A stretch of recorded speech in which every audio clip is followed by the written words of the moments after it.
I would describe my life before I really started loving life as this dark, cold, lonely place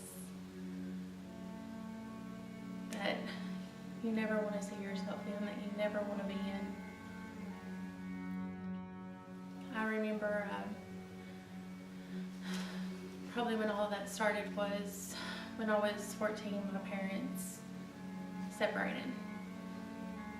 And I remember feeling like it was my fault, because I remember my parents and home not being a peaceful place at all. That home was not a place where I really wanted to go to. I wanted to stay away from home as much as possible. I remember even praying to God for my parents to get a divorce. I became involved in this relationship with a guy who was not right for me at all, but I thought that he was. I thought that the sun rose and set on him. I, as they say, worship the ground that this person walks on. For the next 7 years, he would be in and out of my life. I gave away something that I will never be able to get back to this person, that I wish that I could give to my husband, that I wasn't able to. And I remember experiencing drugs with him. We would smoke pot together, we would party together. I remember being so drunk sometimes that I didn't know where I was at. I couldn't lift my head off the ground to do anything. And I just remember being so lonely, and I thought that my world would never get better. I remember when I was 18, you're legal to go to the clubs. So my friends and I would go to some club or some bar every weekend. If I wasn't working, I was partying or clubbing or drinking or smoking weed, or I even snorted pills. Something I'm not proud of at all, but it happened, and that shaped me into the person that I've become now. I thought that that was life. I thought that partying it up was enjoying life. I thought it doesn't get any better than this. I thought that going to the clubs and partying, and I was trying to find something or find someone who would love me for me, and in those places you're not going to find the right person that God has for you. So I made the choice, and I packed up my bags and I moved out. And being a parent now, I know that has to be one of the hardest things that my mom had ever done, because to show your child tough love has to be one of the hardest things that a parent would ever have to go through, or a parent doesn't even want to think about going through something like that. I can't even imagine putting my stepdaughter through that. So I know that had to hurt David as well. I moved in with my grandmother, my dad's mom, and I was still in and out of these relationships with different guys that weren't right for me. Still partying, still drinking, still coming in 3, 4 o'clock in the morning, not taking my grandparents into consideration. I went to North Carolina to see him at his parents' house, and I remember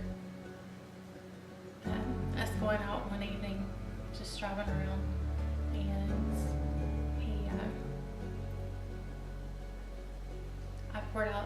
his liquor, and I wouldn't take him back to the liquor store.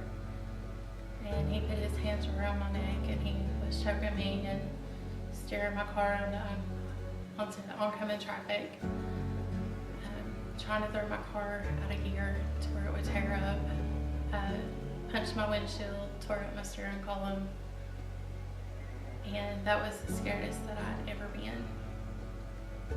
And I remember thinking, if I die right now, I'm going to go to hell.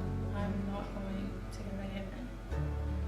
And that was the scariest that I'd ever been in my life.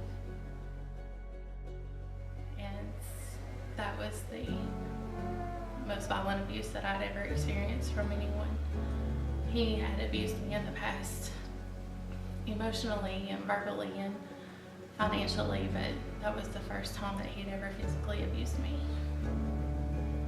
And I promised myself that if I ever got into an abusive relationship, that I would no longer be in one.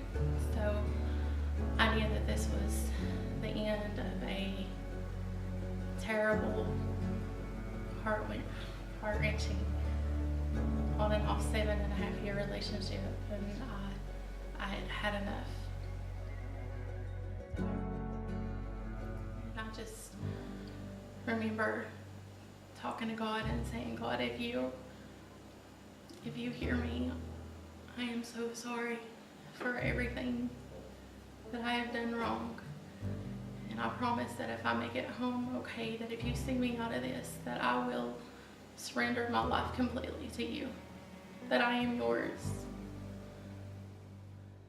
So that was on a Saturday, and then I got home that Saturday evening, and then the next day I got up and I got ready for church, and I went to church with my grandmother, and came time for the altar call, and I just remember taking that one step, because that's all that it takes is that one step, and it's like God just carried me the rest of the way. And that's the day that I truly got saved, that I truly surrendered my life to God. And I just remember crying on the altar, and I was crying so hard that I couldn't even say the sinner's prayer, and I just remember saying, God, I'm yours, I'm yours, I'm yours. And since then, my life's been completely different. I prayed. I had opened my Bible for the first time in years. I started studying my Bible, and I prayed to God to send me someone that I could love, that would love me for me and would help me grow in his walk with him. And a week later, I met my husband now, who just happens to be a preacher. Now, instead of turning to the drugs and the partying and the clubbing to make myself feel what I thought was making myself feel better, I now turn to God and his word, and I look to my husband a lot for answers. What I have now in God is so much more than anything that I could have ever done. No amount of drugs, no amount of alcohol, sex, clubbing, relationships. Nothing is going to amount to the fulfillment that you have in Jesus Christ alone. Once you give your life completely to him, once you surrender completely to him, you have no other choice but to live life, because loving life is, when you love God, you love life. I would say to the person who thinks that there is no hope out there, who is in that dark, lonely place that I've been in, I would say, just look up, because God is there, and he will still hear you. There's always hope. If you're still breathing, there's still hope.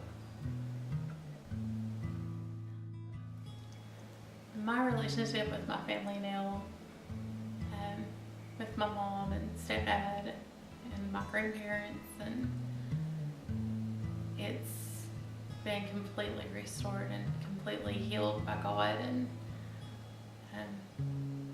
I'm closer now to my mom than I ever have been. My mom is my best friend, and I have apologized so many times to my stepdad for putting him through what I put him through.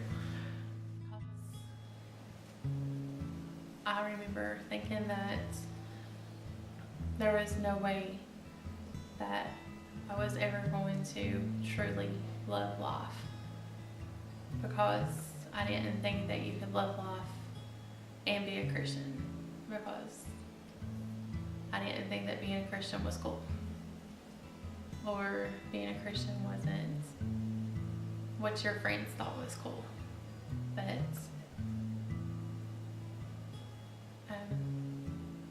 to have God on your side, and to wake up every morning knowing, no matter what that day brings, that God is going to be there with you, that if something was to happen to you and you were to die, that you would be with God himself. I don't think there's anything cooler than that. Hi, my name's Tiffanie, and I love life.